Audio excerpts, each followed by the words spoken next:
السلام علیکم یا سیدی یا رسول اللہ۔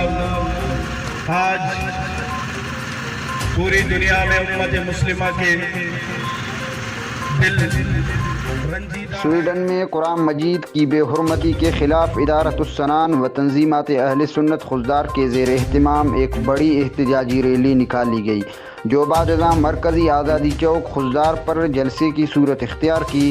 ریلی کی قیادت پیر سید شجاع الحق شاہ ہاشمی کر رہے تھے، جبکہ احتجاجی جلسے سے پیر سید شجاع الحق شاہ ہاشمی، حافظ نجیب زہری، مولانا محمد قاسم، پروفیسر صدام لہڑی و مولانا محمد قاسم نقشبندی اور دیگر نے خطاب کر کے سویڈن میں ہونے والے قرآن مجید کی بے حرمتی کے واقعے کی بھرپور مذمت کی۔ ابھی اسلام زندہ ہے، ابھی قرآن باقی ہے۔